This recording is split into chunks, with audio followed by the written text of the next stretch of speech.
There are 3 types of wingfoil jibes, but there are 6 because you have to do it on each side. So it doesn't count until you can do all 6. And the difference in the jibes is when you switch your feet. You either switch your feet before you jibe, you switch your feet in the middle, or you switch your feet after. There are also 3 tacks. You switch before, you switch in the middle, you switch after. Of the 3 winging jibes, switching before, switching in the middle, or switching after, which do you think is the easiest jibe to do? To do after. The easiest jibe to do, believe it or not, is if your feet are switched and your heel side, it's the easiest jibe to do on the wingfoil. You start with your feet switched. The problem is you don't know how to do that. So me asking you to start with your feet switched is unfair because you can't do that yet. So even though that is the easiest jibe, Sergey is not in your radar yet because you're not switch-footed. So the one that we start with, Sergey, is the one that you just said, where we're going to learn to switch our feet at the end of the jibe. Or maybe never switch them. Okay, so I am wing-foiling. The wind's coming from the west. I'm going to do my first jibe. Now there are 2 entry differences. The first one is not using the wing at all, which is what you do the very first few times you jibe. And then there is sheeting in, which I will show you how that is and how it differs from windsurfing. So I'm foiling across. The first thing I have to do is switch my front hand to an under grip. So I'm going to point my arrow to the wind, put my hand under, put my arrow back forward again. Right, so I'm forward, powered up. I go power into the wind, arrow off, front hand under, back to power again. Right? At this point, I'm ready to do my jibe. So we're ripping along. First thing, power off, front hand under, power back on. Then we sit on the bike seat. Knees in front of nose, get balanced. Now we're going to initiate the carving turn, and we're going to release the back hand. So I'm going to point my arrow into the wind, releasing the back hand, and roll into the bike turn. And I want you to point the direction you're going to go. Okay, when we first learn to do a wing turn, we're going to point the direction we're going to go with the back hand. And you guys will understand this because of the shoulder thing that we talked about. Right? If I point my back hand the direction I'm going to go, what is my inside shoulder doing? Down, focused on that turn, body's on the turn. So we go into the turn the power off. I release the back hand and point to where I want to turn. As it's carving around, I'm going to look to where I'm pointing.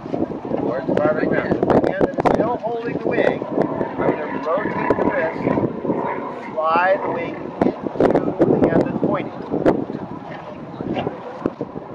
Practice. And take the arm that's still holding the wing and rotate the steering wheel around and feed it into the hand that's pointing. So, going along, across the wind. Front hand goes from under grip over to the under grip. So power off, front hand under, power on.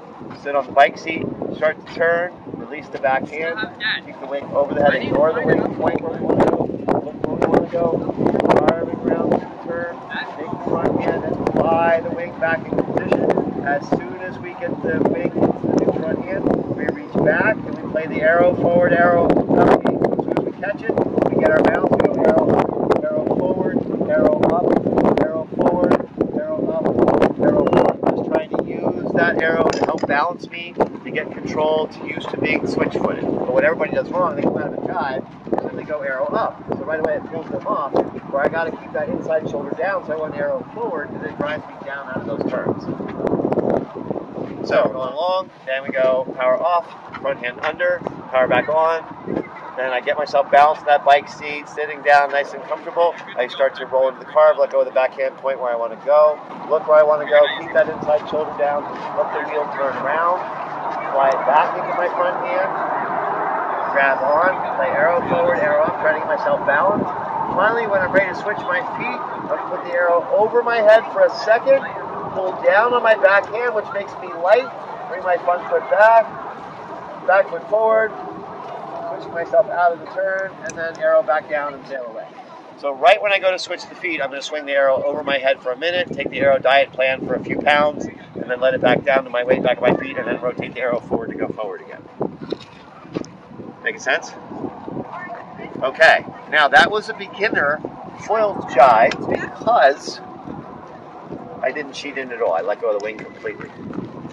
And I rotated around, got the switch foot. I'm coming out switch foot. Then what I actually recommend, the first time you go switch foot, go for a few feet, and then immediately turn the power off, go front hand under, release the backhand and point where you want to go.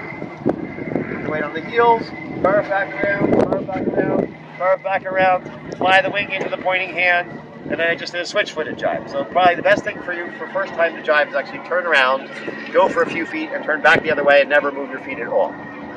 That's usually what I tell you to do because switching your feet is going to be a yard sale. So let's just work on trying to go for a second, do a feet switch, and then switch it back, turn the board back the other way. If I can do a regular switch and switch back to regular a few times, I start to get the confidence up to finish jibes, and eventually I get the nerve to switch my feet. So again, ripping along, going to go for the foil jibe, wing jibe, power off, front hand under, power on, get balanced on the bike, set the back foot, roll into the turn, release, look where you want to go, point where you want to go, bring that wing around, fly it back into your hand on the inside, catch it, roll out switch-footed, you're ripping switch-footed. At this point, I got a couple choices. Jason, number one, I can let the power off again, go back into my heel side turn, or two, we go for the switch, no hop switching please, so we go arrow up, pull down on the backhand on the foot switch, and then let our weight back to the feet and step back out. Okay?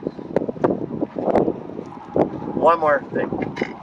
If I want to sheet in a windsurfer, if I'm going into my windsurfing jibe, which way do I sheet the sail in?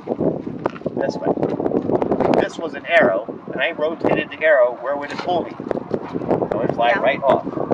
And the whole time I'm trying to make a left turn, my arrow is pointing what direction? The right. Whenever we sheet in on the wing jibe, we're going to sheet down on the back elbow. So when I get ready, right hand goes under, I get ready to start to jibe. The second I jibe, the back arm sheets down. So that when I am pointed at 6 o'clock, the wing is vertical. Because then it's not pulling me toward rolling, it's not pulling me to the other way. I'm able to stay over the center of the board. So back foot goes over, we roll into the bike turn like we talked about earlier, head goes in, we sheet straight down, we release, point, rotate it back. Rotate it back. And they didn't get backwinded when it was in front of you? Okay. So, this is the pain in the butt. In the middle of the jibe, you have your apparent wind, which is now the speed of your wind. And so in the middle of the jibe, the wing falls straight in, or comes into you, which is really distracting. So if I stop and mess with it, I'm done. So if it falls down, the only way to fix this is to turn away from it. If I keep turning, my apparent wind's going to be outside, it's going to come in from the other side, it'll start to fly the wing back up, and it'll pick me back up. If I stop and try to pick it up or mess with it, I'm done. Turn through it. Ignore it. Don't look at it. If it falls down, just ignore it completely. Focus on the turn. Fly through it until it reattaches, and then let it fly back up.